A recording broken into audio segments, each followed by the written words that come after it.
السلام علیکم، میرے چینل میں آپ کا استقبال ہے۔ یہ اپنی زبان چھٹی کلاس کی لیسن نمبر 2 ہے، جو کہ یہ دیکھیے بیٹا، یہ اپنی زبان کا کورس نمبر اے ہے، کورس ہے۔ تو یہ لیسن نمبر 2 ہے۔ ایک خط ہے، یہ خط جو ہے پنڈت جواہر لال نہرو کا خط ہے۔ انہوں نے اپنی بیٹی اندرا کے نام پر لکھا ہے، سینٹرل جیل الہ آباد سے، نینی سینٹرل جیل الہ آباد سے لکھا ہے۔ تو میں شارٹ کٹ میں آپ کو یہ سمجھا دے رہی ہوں لیسن کو۔ اگر لیسن کی ریڈنگ چاہیے تو مجھے بتا دیجیے گا کمنٹ کر کے، تو میں پورے لیسن کی ریڈنگ کا ویڈیو اپلوڈ کر کے بھیج دوں گی آپ کو، ٹھیک ہے۔ تو میں یہ پورا خط جو ہے شارٹ کٹ میں سمجھا دے رہی ہوں۔ تو اس خط میں جو ہے پنڈت جواہر لال نہرو نے اپنی بیٹی کے نام لکھا ہے۔ وہ اس خط میں اپنی بیٹی کو یہ سمجھا رہے ہیں کہ میں بہت زیادہ عقل مند تو نہیں ہوں کہ اپنی سمجھداری کی وجہ سے بے قابو ہو جاؤں اور اپنے پیٹ پر تانبے کی تختیاں باندھوں، نہ ہی میں اپنے سر پہ مشعل جلا کے سب کو یہ بتاؤں کہ میں بہت زیادہ میرے پاس علم ہے، بلکہ میں یہ کہنا چاہتا ہوں کہ میری عقل جو ہے بہت ہی محدود ہے، اس لیے مجھے دوسروں کو جو ہے مشورہ کرنے کا کوئی حق نہیں۔ میں صرف یہ کہنا چاہتا ہوں کہ تمہیں سچائی کو جاننا بہت ضروری کہ کیا صحیح ہے کیا غلط ہے، یہ جاننے کی کوشش کرنا چاہیے ہمیں، اور یہ جاننے سے ہی ہمیں پتہ چلے گا کہ ہمیں سچ اور جھوٹ کا پتہ، یا صحیح اور غلط کا پتہ چلے گا، اور ہم اپنا فیصلہ صحیح لے پائیں گے۔ آگے اس کے بعد نہرو جی نے کہا ہے کہ اپنے آپ کو خوش قسمت بتاتے ہوئے کہا ہے کہ تم ایک جو ہے سینکڑوں سال کی غلامی کے بعد جو ہے تمہیں آزاد ہندوستان میں رہنے کا موقع ملا ہے، تم ایک بہادر ماں کی بیٹی ہو، اس لیے تم بہت مبارکباد کے قابل ہو۔ اور وہ یہ بھی کہتے ہیں کہ تم اپنی ماں کے تم ایک بہادر عورت تمہاری ماں ہے۔ اگر تمہیں کسی بات کے لیے بھی کوئی شک و شبہ ہو یا تمہیں کوئی پریشانی ہو تو تم اپنی ماں کو جو ہے ایک بہترین ساتھی کے طرح پاؤ گی اس کو، اور وہ تمہاری ایک دم مطلب اچھی ساتھی تمہاری ماں سے بڑھ کر اور کوئی ہو ہی نہیں سکتی۔ تو یہ کہہ رہے کہ میری دعا ہے کہ تم ایک سپاہی بہادر بن کر رہو اور ہندوستان کی خدمت کرو، اور اپنی بیٹی کو جو ہے نیک خواہشات اور نیک محبت کی دعائیں دے رہے ہیں، ٹھیک ہے۔ تو یہاں پر جو ہے میں نے شارٹ کٹ میں آپ کو پورا جو ہے یہ خط سمجھا دیا ہے۔ اس کے بعد یہاں پر دیکھیے معنی یاد کیجیے، تو میں معنی پڑھ رہی ہوں، یہ الفاظ معنی، ٹھیک ہے۔ تو میں معنی پڑھ دے رہی ہوں۔ نینی جیل الہ آباد کی ایک جیل، سیاح جگہ جگہ سیر کرنے والا، ملکوں گھومنے والا، علم واقفیت معلومات، دانش عقل سمجھ، نالندہ ودیا پیٹھ پرانے زمانے کی ایک یونیورسٹی جو پاٹلی پتر پٹنہ کے قریب تھی۔ پاٹلی پتر موجودہ نام پٹنہ، پاٹلی پتر جو ہے پرانا نام ہے پٹنہ کا، ٹھیک ہے۔ فاضل قانون، قانون کو جاننے والا، ماہر قانون، بدھ مت، بدھ مذہب۔ دیکھیے نیکسٹ پیج پر اگلا صفحہ جو ہے یہ عظیم الشان، بڑی شان والا، اعلیٰ۔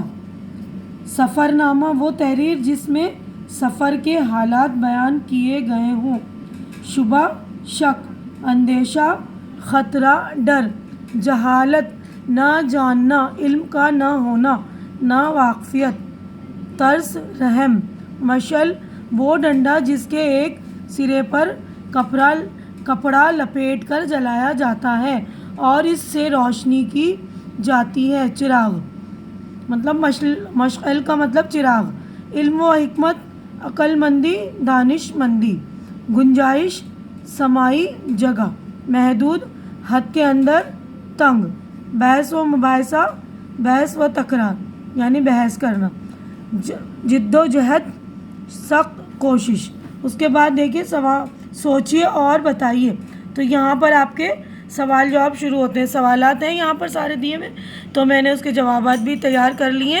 تو پہلا سوال ہے پنڈت جواہر لال نہرو کون تھے؟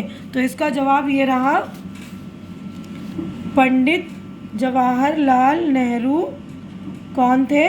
جواب ہے پنڈت جواہر لال نہرو آزاد ہندوستان کے پہلے وزیر اعظم تھے۔ دوسرا سوال ہے پنڈت جواہر لال نہرو نے یہ خط کس کے نام اور کہاں سے لکھا؟ جواب ہے پنڈت جواہر لال نہرو نے یہ خط اپنی بیٹی اندرا گاندھی کے نام نینی جیل الہ آباد سے لکھا۔ تیسرا سوال ہے جواہر لال نہرو نے نصیحت کرنے کا کیا طریقہ اختیار کیا؟ جواب ہے جواہر لال نہرو نے ایک عقل مند آدمی کی کہانی کے ذریعے نصیحت کرنے کا طریقہ اختیار کیا۔ سوال نمبر 4 ہے چینی سیاح کا کیا نام کیا تھا؟ جواب ہے چینی سیاح کا نام ہیون سانگ تھا۔ 5واں ہے چینی سیاح ہندوستان کیوں آیا تھا؟ جواب چینی سیاح ہندوستان علم سیکھنے کی تلاش میں آیا تھا۔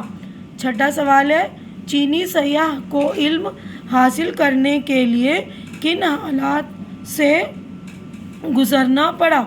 جواب ہے چینی سیاح کو علم حاصل کرنے کے لیے پہاڑی اور دیکھیے اگلے صفحے پر جواب کا آگے سے پہاڑی اور ریگستانی راستوں سے چلنا پڑا، مصیبتوں کا سامنا کرنا پڑا اور ہزاروں خطروں سے مقابلہ کرنا پڑا۔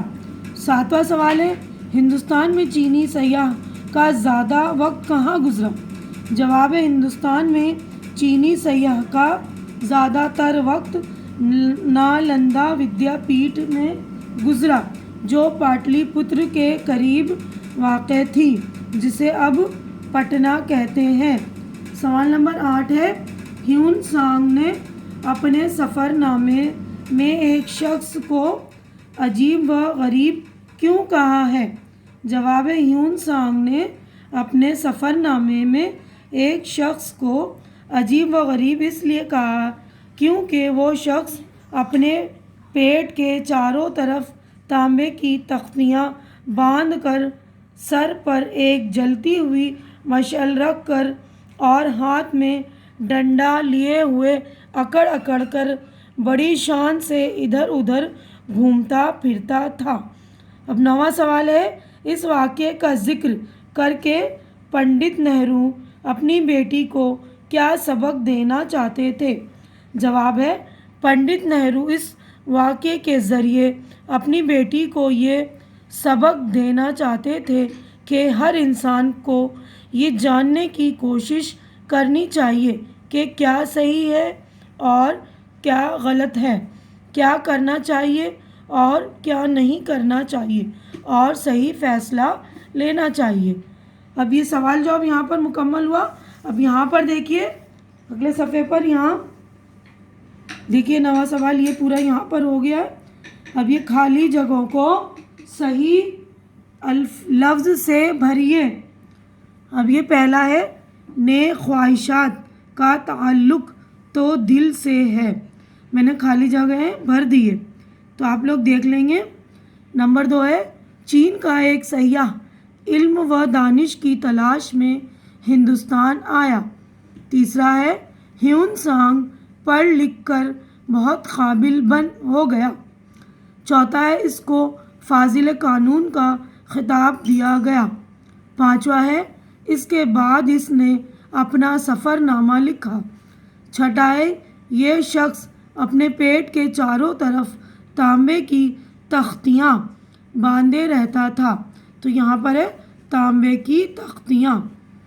7واں ہے میں ہر وقت اپنے سر پر مشعل لیے پھرتا ہوں۔ 8واں ہے اپنے ملک کی آزادی کی جدوجہد کو دیکھ رہی ہوں۔ اب اگلا ہے دیکھیے سوال نیچے دیے ہوئے جملوں کو صحیح ترتیب سے لکھی۔ ترتیب کا مطلب ہے سیریل وائز، یعنی سلسلے وار لکھنا ہے ہمیں، نمبر تاری سے بولتے ہیں جو عام بھاشا میں ہم نمبر سے۔ تو میں نے یہاں پر دیکھیے یہ نمبر لکھ دیے، تو سب سے پہلے یہ آئے گا کہ میں نینی جیل سے تمہارے لیے کیا تحفہ بھیجوں، ٹھیک ہے۔ اس کے بعد یہ دیکھیے نمبر 2 ملک چین سے ایک سیاح علم و دانش کی تلاش میں ہندوستان آیا۔ اب نمبر 3 دیکھیے یہ ہے اس کا زیادہ وقت نالندہ ودیا پیٹھ میں گزرا جو شہر پاٹلی پتر کے قریب واقع تھی۔ اب دیکھیے چوتھا ہے ہیون سانگ پڑھ لکھ کر بہت قابل ہو گیا۔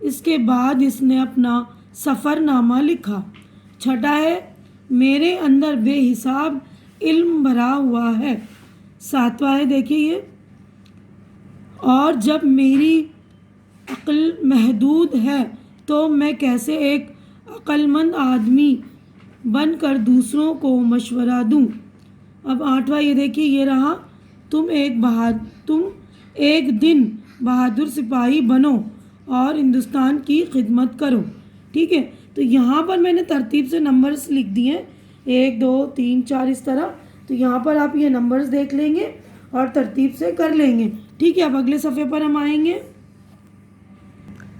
دیکھ لیے اگلے صفحے پر جو ہے، اگلے پیج پر دیکھیے نیچے لکھے ہوئے لفظوں کو اپنے جملوں میں استعمال کیجیے۔ تو یہاں پر الفاظ دیے ہوئے سیاح، عظیم الشان، علم و حکمت، بحث و مباحثہ، مشعل۔ تو یہاں پر میں نے اس کے جملے بھی تیار کر لیے ہیں۔ یہ دیکھیے، سیاح، ہمارے ملک میں دور دراز سے سیاح آتے ہیں۔ دوسرا ہے عظیم الشان، اکبر ایک عظیم الشان بادشاہ تھے۔ تیسرا ہے علم و حکمت، ہر انسان کو علم و حکمت سے کام لینا چاہیے۔ تیسرا ہے بحث و مباحثہ، بحث و مباحثے سے علم میں اضافہ ہوتا ہے۔ 5واں ہے مشعل، علم انسان کے لیے مشعل کی طرح ہے، یعنی علم جو انسان کے لیے ایک روشنی یا چراغ کی طرح ہے۔ ٹھیک ہے، اب اگلا دیکھیے، یہ لکھیے اپنے دوست کو ایک خط لکھیے جس میں اس خط کی کہانی کا ذکر ہو۔ تو آپ کو ایک خط لکھنا ہے، تو اس کے لیے ہم اگلی ویڈیو بنا لیں گے۔ مجھے سجیشن دیجیے گا، اگر آپ اگلی ویڈیو چاہتے ہیں تو مجھے کمنٹ کر کے بتائیے گا۔ اب اس کے بعد دیکھیے، یاد رکھیے پاٹلی پتر کا نیا نام پٹنہ ہے، یہ شہر بہار کی راجدھانی ہے۔ اب یہاں پر اگلا ہے، غور کرنے کی بات ہے، خط کو مکتوب بھی کہتے ہیں۔ اس کا تعلق 2 لوگوں سے ہوتا ہے، ایک خط لکھنے والا جسے مکتوب نگار کہتے ہیں، اور جسے خط لکھا جائے وہ مکتوب علیہ کہلاتا ہے۔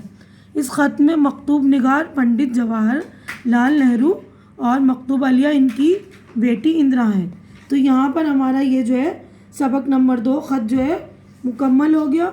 میری ویڈیو امید کرتی ہوں کہ آپ کو اچھی لگی ہوگی، تو میرے ویڈیو کو شیئر کیجیے، میرے چینل کو سبسکرائب کیجیے، لائک کیجیے، کمنٹ کر کے بتائیے اور میرا حوصلہ افزائی کیجیے۔ شکریہ۔